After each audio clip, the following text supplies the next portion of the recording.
I don't want that kind of politics. I want politicians to listen to us and respect what we've got to say.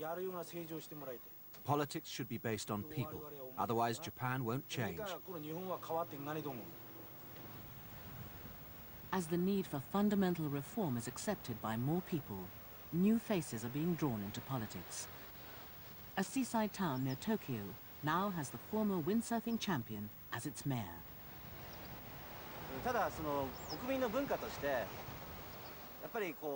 It's a characteristic of Japan that people tend to avoid open debate. Japanese people dislike the frank exchange of opinions, unlike Westerners. To avoid losing face, everything is decided beforehand, and official meetings are just a formality. That's how things have been done in Japan. That's why people have lost confidence in politics. We need to open up more and encourage people to join in open debate.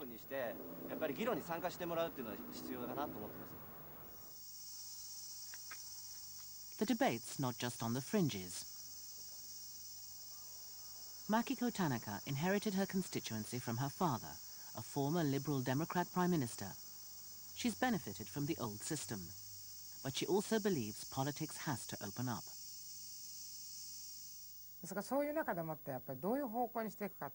It's vital for the government to explain to the public what it plans to do and to disclose information.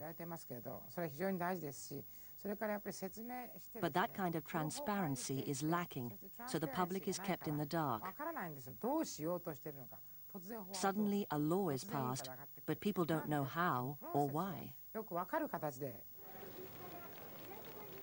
Even more seasoned campaigners have broken ranks to criticize the system they grew up with. Maverick politician Shintaro Ishihara left the Liberal Democratic Party and ran for governor of Tokyo. We Liberal Democrats were a conservative party, and we stuck to our beliefs. We came up with some new policies, but we never broke out of the conservative mold. We could never escape from this bureaucratic shell.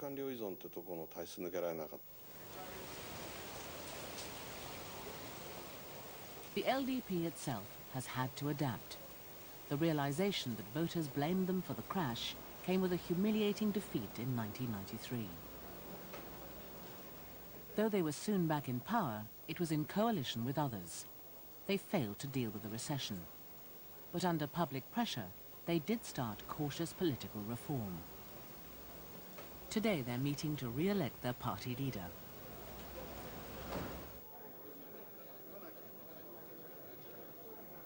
KEIZO Obuchi became Prime Minister in 1998, when Japan was almost drowning in red ink. Financial reform should have started 10 years ago.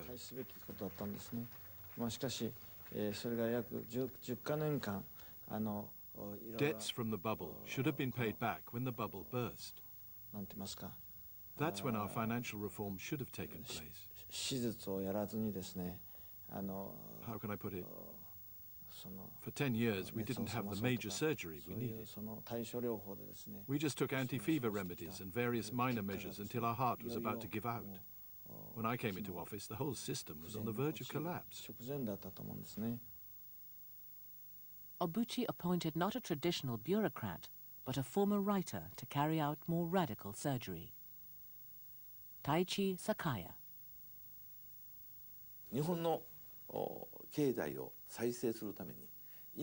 What's needed most in rebuilding the Japanese economy is to construct a free market centered around consumers.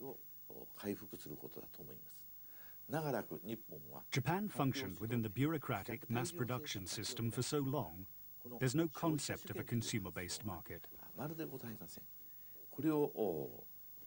We need to root this concept in the minds of the Japanese people. We have to make people believe in the free market. That's our biggest task. After the corruption cases that shocked the public in the early 90s, the Liberal Democrats now try to appear squeaky clean.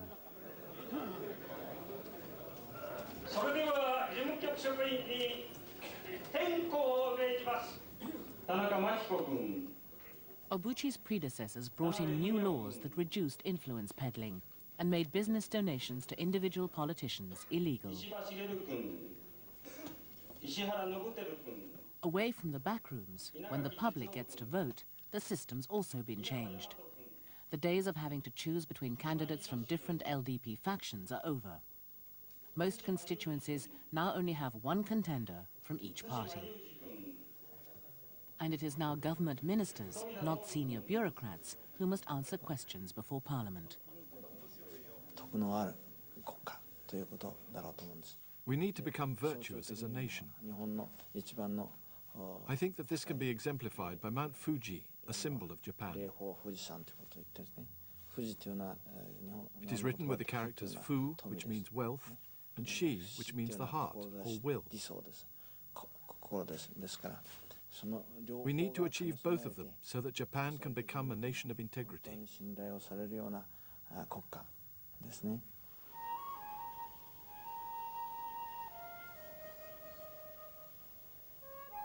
Heavy with symbolism, there's even a scheme to shift the government altogether away from polluted, earthquake-threatened Tokyo to a new site. Fukushima is one of 10 prefectures fighting to get it. They want the new capital built here, in the mountains between Matsukawa-ura and Tokyo. They're campaigning to secure it on television.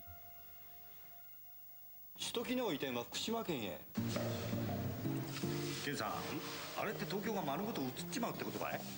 おい、それじゃ銭湯だ。銭湯？いいかい？首都を全部移すのは銭湯。国会とか一部を移すのが首都機能移転よ。じゃあなんで福島なんです？そりゃ地形し空港もあるしよ。森の中で国会っていうのも粋ってもんさ。首都機能移転は福島県へ。地震も少ねえんだってよ。これですね。これね、よもぎだね。よもぎだは1000メートルまではないんだね。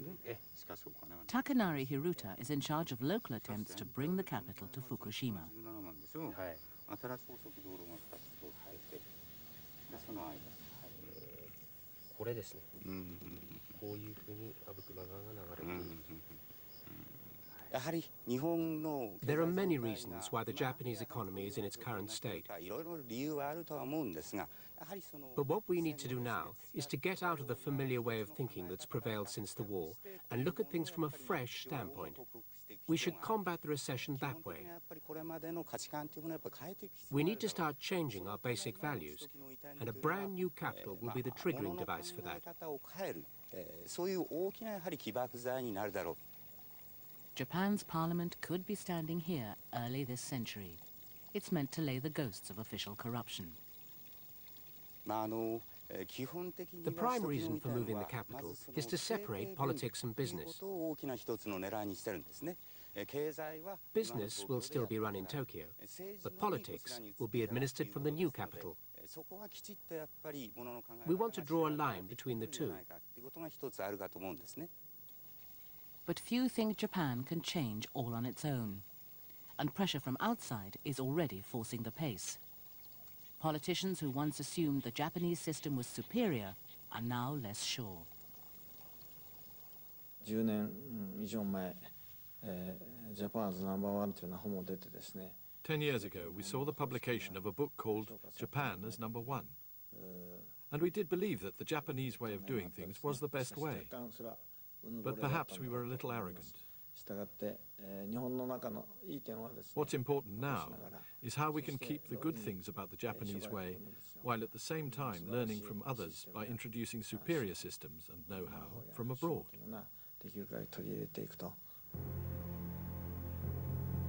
For years, government rules had kept foreign business out. But the barriers began to fall under international pressure. A big bang of the sort Britain had in the 1980s is still underway. The number of foreign businessmen in Tokyo has more than doubled. Foreign investors have also moved to take advantage of Japan's weakened state and huge debts. Land prices have fallen 5 times over since their 1990 peak. And owners who borrowed at the top of the market are still trying to pay back part of what they owe.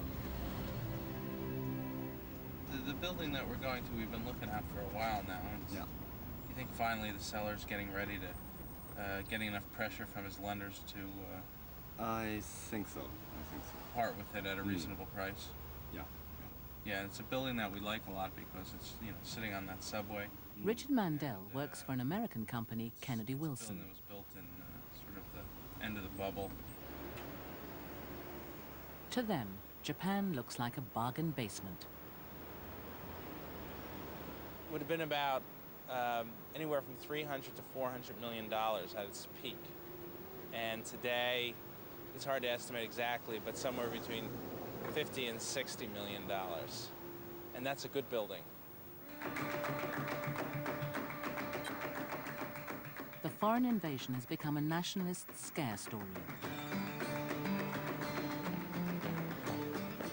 It's been taken up in a TV drama about an American takeover of an ailing Japanese bank.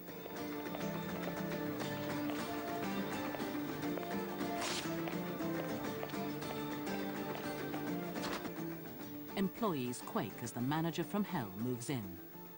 The new boss is not only American, she's a woman. 目が死んでいる。あなたたちのこと調べました。はっきり言って、この銀行のお荷物と言わざるを得ません。何を根拠にそうおっしゃるんですか。私たちは私たちなりに頑張ってきたつもりです。それなりに誇りをも感じています。たとえ業績が上がっていなくても、現在の日本の状況を考えれば。業績です。業績が全てです。日本の経済状況は関係ありません。今日からボスは私です。不満だという方はやめていただいて構いません。私はメリル・リンチのファイナンシャルコンサルタントです。あなたの生き方や人生の設計図に沿って。In real life, foreign companies say they're making Japanese consumers at least happier. The American stockbroker Merrill Lynch has taken over the assets of one of Japan's biggest securities firms, Yamaichi. 私たちにご相談ください。相談できる人がいる。メリル・リンチ日本証券。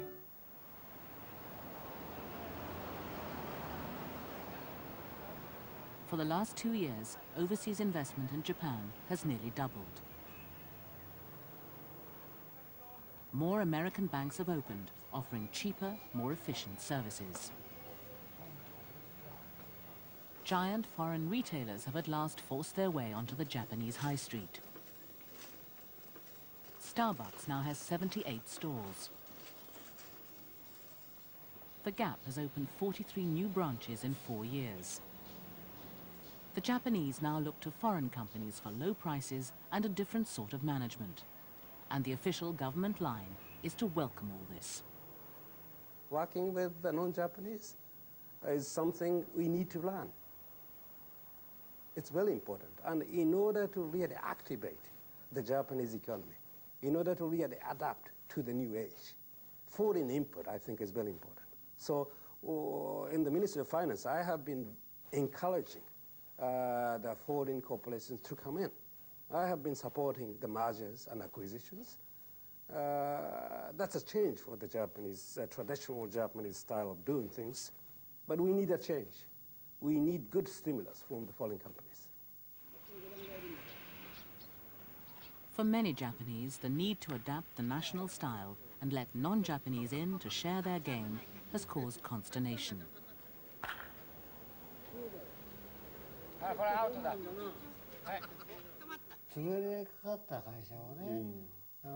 These foreigners come in and grab almost bankrupt companies. They know they can do this because Japanese companies have no way of getting the capital to save themselves. They jump in and haggle. They just try to get things as cheaply as possible. It's just like hijacking. They get our companies for next to nothing.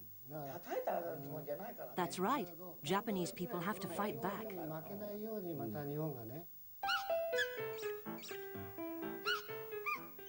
The internet may turn out to be one weapon in that fight. As Japanese consumers face up to the perils of the electronic age, going online may help the country to recover its lead.